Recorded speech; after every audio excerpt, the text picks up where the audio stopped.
After being reborn in the 1990s, the very first thing I did was tell my boys to stop messing around in the streets and start living honest lives. In my previous life, I did every dirty deed imaginable for the woman I loved, Katarina. In the end, she used me as a stepping stone and kicked me aside without a second thought. The day before I was executed, Katarina showed up in front of me, clinging to her new pretty boy. Jack, you were just my loyal simp. Did you really think I could ever love someone like you? Right before my death, I remembered how all my brothers died one by one in the streets because of me. This time around, I swore to protect them. I won't let the same tragedy repeat itself. I'll lead them to a better life, one filled with real wealth and dignity. When I opened my eyes, I found myself back in the 90s. A chunky mobile phone was ringing like crazy beside me. Katarina's name lit up on the caller ID. Jack, send me 5,000 right now or I'm breaking up with you. Katarina was my girlfriend in that past life. I fell for her at first sight and acted like a total simp, doing everything she said. I even sold my blood at underground clinics just to give her money for daily expenses. But she never appreciated it. Not only did she cheat on me behind my back, she also got my brothers killed, indirectly. But still, did you hear me? I said send me the money now. Go to hell, Katarina. You had the nerve to cheat on me and still ask for money. Why don't you just drop dead already? I suggest you return every cent I ever gave you within a week, or you'll be hearing from my lawyer. Before she could respond, I hung up, furious but finally relieved. It felt amazing to unleash the anger I had held back all through my last life. Chapter 1. After I hung up the phone, Peanut, Little Joe, and Big D all stared at me in disbelief. Boss, that's the first time we've ever seen you talk to sis-in-law like that. You sure you didn't take the wrong meds? What do you mean he took the wrong meds? You saw the crap that woman pulled. Always asking our boss for money like he's her personal ATM. She's got no shame. In my last life, I risked everything for what I thought was love, breaking the law more times than I could count. And in the end, my brothers paid the price. Some died, others were crippled, all because of me. This time, I'm not letting the same tragedy repeat itself. Little Joe, I said, go through the records of all the money I gave Katarina. Give her 10 days to pay it back. If she doesn't, send everything to the lawyer. Boss, you serious about this? What? You think I'm joking? Of course not. You're the man, boss. I thought for a second. And another thing, from now on, no more collecting protection fees. No more fighting in the streets. Anyone who can't stick to that isn't my brother anymore. If we don't collect protection money, how are we gonna make a living? The 1990s were the peak of economic boom. If you were smart and worked hard, there was money to be made everywhere. I pulled out every bit of savings I had and dumped it on the table. From now on, we make an honest living. No more shady business. No more risking jail time. The guys were stunned to see me lay everything out like that. In my past life, I was notoriously stingy with them, always hoarding cash for Katarina. I'd never been this generous before. Boss, what about the fight we planned with Duncan's crew? We not going? Nope, but we already agreed to it. If we back out now, we'll lose face. When we've made real money and become real bosses, no one will dare disrespect us. That evening, Little Joe and I put together all the transfer records to Katarina. It totaled nearly 100,000. I told him to send everything to the lawyer, while I used my leftover cash to buy a load of cheap CDs. Then Peanut, Big D, and I took boxes of CDs to the entrance of the university. In no time, they were completely sold out. In a single afternoon, we cleared 30,000 in pure profit. Boss, where'd you get the idea to sell CDs? This is way easier than collecting protection fees. Peanut was grinning as he counted the cash. I turned, and there they were. Duncan had his arm wrapped around Katarina's waist, strolling over with a gang of lackeys behind him. Jack, Katarina sneered, are you even a man? Who the hell asks a woman to pay him back? Duncan stepped forward too. You're unbelievable. Jack, running away from a fight is bad enough, but now you're harassing a girl over money. You're a disgrace to all men. Duncan and I were never on good terms, and everyone on the streets knew Katarina was my girl. Him showing up with her now, he was clearly here to humiliate me. Katarina, I said coldly, everything you're wearing from head to toe, I paid for it. Hell, even the hotel room you two used was paid with my money. So why the hell shouldn't I ask for it back? Jack, I must have been blind to have ever dated garbage like you. If you've got the guts, just pay me back. Why all the whining? Jack, how dare you talk to me like that? I couldn't be bothered with either of them. Peanut had already pocketed the cash, and we were ready to leave, but Duncan and Katarina stuck to us like flies. Jack, Katarina said coldly, if you don't withdraw that legal threat, don't ever expect me to talk to you again. You really think I give a damn what you think? I picked up the empty box and slammed it into Katarina, knocking her to the ground. Duncan charged at me, grabbed my collar, ready to punch. Enough, Duncan. At the end of the day, aren't you just playing with what I left behind? What's there to be so arrogant about? His face darkened, and his guys looked ready to jump me. Sensing trouble, Peanut rushed over. Both sides were suddenly on the verge of a brawl. I clenched my fists. The old me would have already punched Duncan in the face. No hesitation, but I've changed. I want clean money, clean business. I don't want to fight anymore. Duncan, I know we've had issues, but I'm done with the street life, so there's no reason for you to come picking fights over this woman. You want her? Fine, take her. If she could cheat on me, she'll cheat on you too. A flicker of doubt crossed Duncan's face. Katarina, on the other hand, stepped up and slapped me hard across the face. Jack, if you're this pathetic, just change your name to Lapdog. That's all you're good for anyway. Lapdog. Ha ha ha. That name actually suits him. Duncan's men laughed. He's nothing but a useless piece of trash. Can't believe this guy used to act all tough on the streets. That slap set them all off. The mocking came one after another. Duncan was just getting warmed up, unloading every insult he could think of. Peanut couldn't take it anymore. Boss, just give the word. I'll bring people here right now and end these bastards. But I pushed Peanut behind me, stepping forward to shield him. Chapter 2. See that? Your big boss doesn't even dare fight. He's just a coward. Peanut turned to me with confusion in his eyes. Boss, they're walking all over us. You're really just gonna take it? But I wasn't just taking it. I simply knew it wasn't worth the fight. Duncan, all this just to steal a woman from me. You can have her. A woman who's probably juggling 10 guys at once. Be my guest. Lapdog. Katarina spat. You're pathetic and useless. And now you've got the nerve to look down on others. I sneered and pointed at one of the guys behind Duncan. Why don't you ask him if he's ever slept with your girlfriend? In my last life, Duncan and I tore each other apart. He ended up in the morgue, and I landed in prison. Neither of us won, and all the while, Katarina had been fooling around with Duncan's own crew. Jack, I remember her saying with a smile, you and Duncan actually thought I liked either of you. I played you both so you'd destroy each other, just so my real sweetheart could rise to the top. You only have yourselves to blame for being dumb and prideful. Look at you now, your brothers are all dead because of you. Jack, you were just the loyal little dog I kept around. What a shame Duncan died too early. He never got to see how this all played out. But you were about to get shot anyway, so I figured I might as well tell you the truth. Duncan didn't die because of you. He was killed by my one and only love. She laughed wildly, even when I later tried to retract my confession. Tried to tell the lawyer everything Katarina had said. No one believed me. To them, I was just a thug, a career criminal. In their eyes, I was just making up stories to dodge responsibility. With no evidence, they sentenced me to death. In truth, Katarina had never wanted me or Duncan. She got close to me just to stir the pot, so her real man could move up the ranks while we tore each other apart. The man I pointed at suddenly looked nervous. Katarina's face turned pale. Lapdog,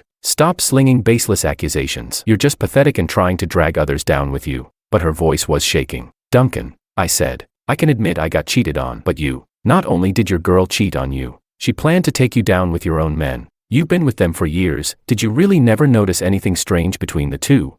Duncan was starting to piece it together. His eyes flickered with doubt, scanning the guy behind him. Boss, I swear nothing happened between me and her. You've gotta believe me. Duncan, think about it. All the fights we've had over the years, who actually benefited in the end? Who stood to gain the most from us going at each other? Now Duncan's glare toward that guy grew colder and sharper. The truth was, this whole feud didn't need to happen, and it definitely wasn't worth it over a woman like that. Duncan, Peanut chuckled. Looks like you've been cheated on too, huh? Acting all tough in the streets, but turns out your own guy was banging your girl back home. You're lying. The guy stammered. There's nothing between me and Katarina.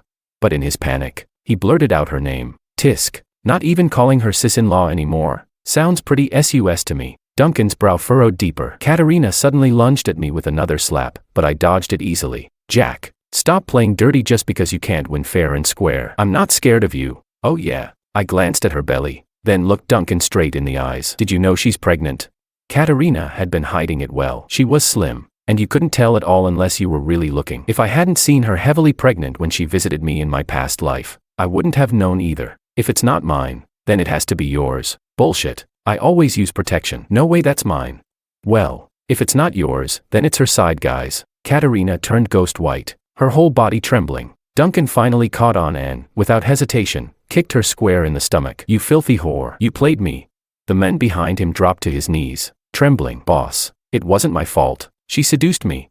I didn't stick around to watch Duncan clean up his mess. I walked away with my brothers. Once we'd put some distance between us, Peanut finally broke the silence. Men, I can't believe Katarina's that kind of woman. I always thought she gave me weird looks back when she was with boss. Thought she had eye problems or something. Turns out she was into me.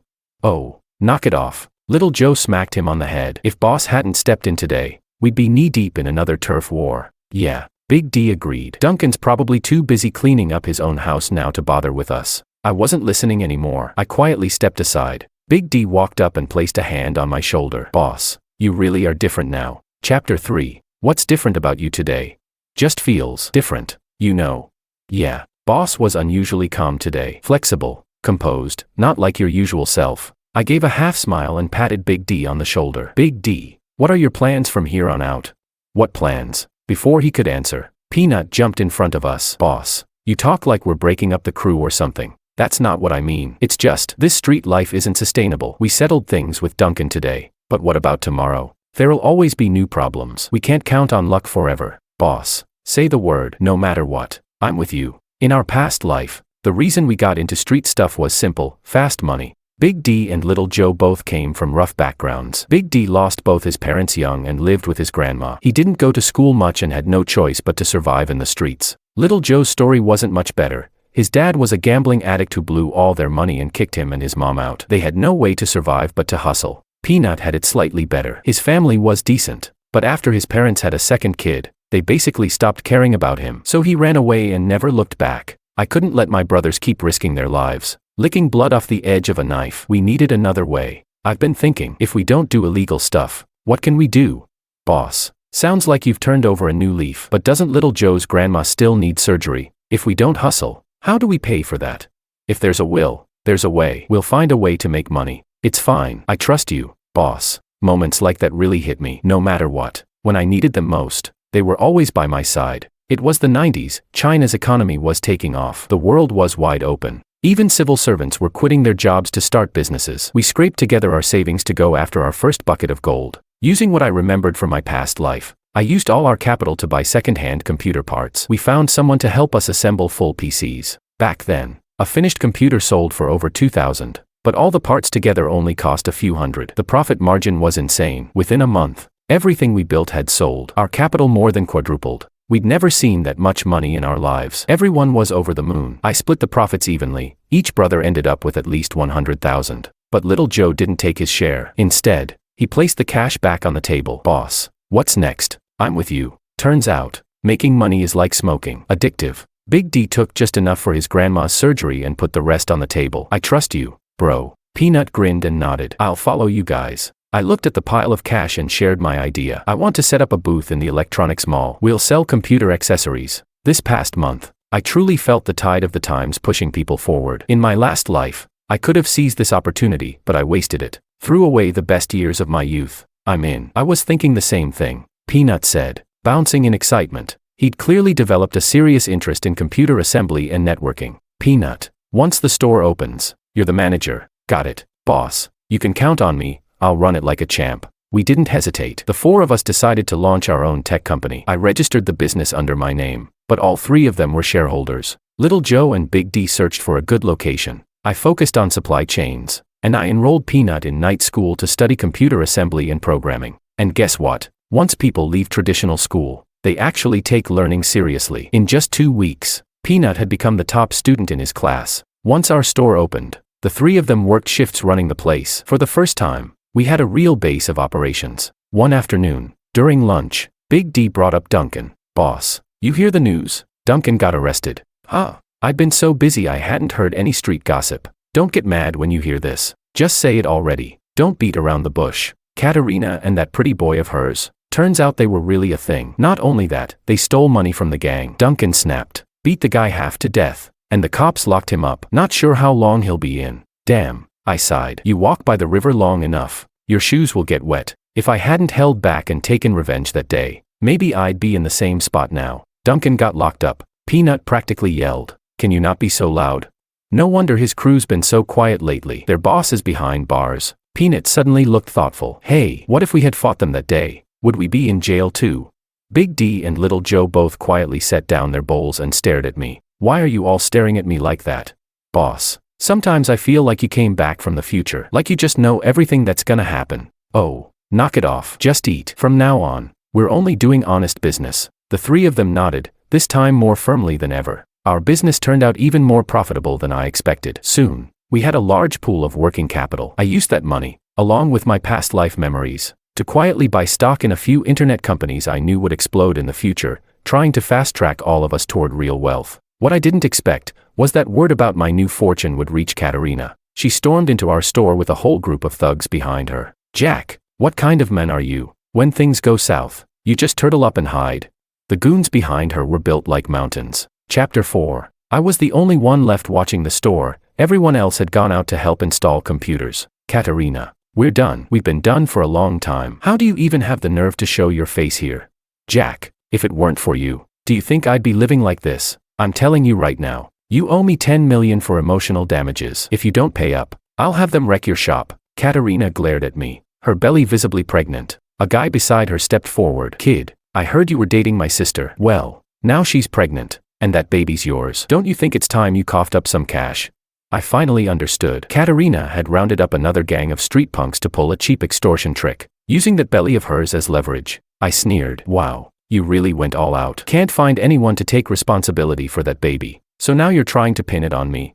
"Jack, if you don't pay us, we're not leaving." "Damn right. We'll sit here all day and make sure no one dares buy from you again." A few college students had just walked in but immediately turned and ran when they saw the gang of tattooed men in black. Scenes like this, I'd seen plenty, except I used to be the one causing trouble. Now I was on the receiving end. Karma's a real thing. "Katarina, this won't work on me. I'm not falling for your threats." She waddled closer, belly forward, and leaned right into my face. "If you don't pay me, I'm not leaving. I'll camp out right here. Let's see how you run your business then." "Fine. Stick around for the police too," I said as I pulled out my phone. Before I could dial, Katarina suddenly collapsed to the ground, her white dress blooming red with blood. "Ah, you pushed me. You killed me and my baby, you monster."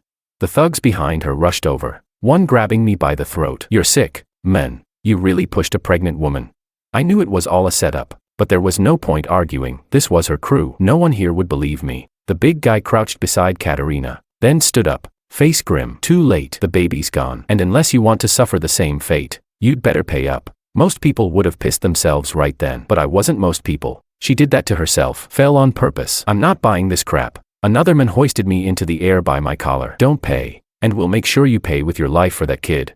This is a country of law. If I'm paying with my life, then so are you." I'd already guessed their limits. They weren't really going to kill me. "You really think I'm like that Duncan fool, don't you?" The leader sneered. He flicked open a blade and let it fall in front of me with a metallic clang. "Let me be clear. Every one of us has a body count. One more won't make a difference." My breath was getting thinner, his grip on my neck was tightening, but I still didn't back down. If I wanted to break free from the past, I had to let the law deal with scum like them. If I gave in now, I'd never be free. I'd be haunted by these cockroaches forever. Just as it seemed like they were really going to snap my neck, Big D suddenly burst through the door. "What the hell are you guys doing?"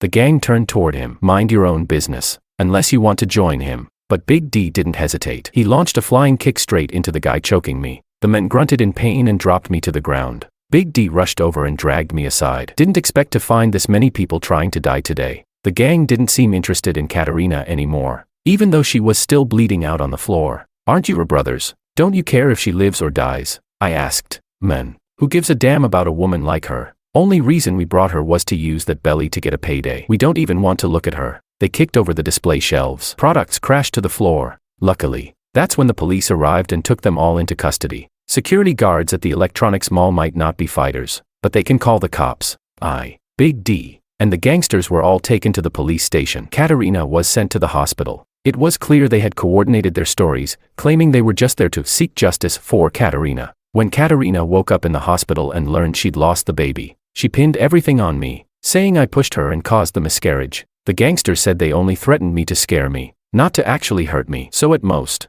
it was a disturbance. But me, if I really pushed a pregnant woman and caused a miscarriage, I could end up in jail for years unless I paid compensation. That's when I pulled out my trump card, security footage from inside the shop. Unlike other stores that had just one security camera, I'd had 4 installed, covering every angle, just in case something like this ever happened. Every second of their scam was caught on tape. With the footage, Katarina couldn't touch me again. Chapter 5. When Big D and I walked out of the police station, Peanut and Little Joe were already waiting for us at the entrance. "Bro, are you and Big D okay?" "Don't worry, we're fine. Good thing boss was smart enough to plan ahead, otherwise that bitch Katarina would have dragged us all down with her." "Peanut, how much damage did they do to the store?" "Not too much. But some of the stuff belonged to customers. Now that it's broken, it's a whole mess. And things blew up pretty bad this time. Shops around us started filing complaints, saying we're connected to gang activity. The electronics mall said they won't rent us a booth anymore. What nonsense. We already turned over a new leaf. We're not in that life anymore. Let it go. Our business was doing so well, people were bound to get jealous. So what do we do now? Without the booth, where are we gonna run our business? It's fine. I saw this coming. I already rented us an office space. From now on, we operate from there. None of the chaos from the mall. An office? That must have cost a fortune. Can we even afford that? We can definitely afford it. Trust me, we've got money now. If boss says so, we believe you. In truth, I didn't just rent an office, I started a software and game development company. It just so happened that this was Peanut's passion. So I handed all the RD over to him. Thanks to the boom of the internet age, I caught the first wave of explosive growth, watching our account balance grow by tens of thousands every day. I was grinning in my sleep, with the company in Peanut's hands. I sent Big D and Little Joe across the country to scout for properties and storefronts. Bro, why are we buying up so many places? It's not like we're opening stores everywhere. You'll understand eventually. Every day, Big D and Little Joe would send me pictures and listings of properties, and I'd decide based on my analysis whether to buy or not. But the biggest investment I ever made was buying up a block of old, run-down houses on the outskirts of northern Beijing. That one deal wiped out all our savings. Boss, isn't this too risky? What if the government doesn't redevelop the area? What are we gonna do with all this junk? Trust me, it'll happen. Sure enough, within a year, we got a notice for demolition. That rundown district shot up tenfold in value overnight. The four of us became multimillionaires. Over the next few years, our business skyrocketed to new heights. Katarina came back once, but this time, the arrogance was gone. She was thin, pale, kneeling on the floor, begging for my forgiveness. Jack, I know I messed up. Please give me one more chance. I'll treat you right this time. Katarina, you've lost your mind. Why would I ever take you back? But, didn't you used to love me the most?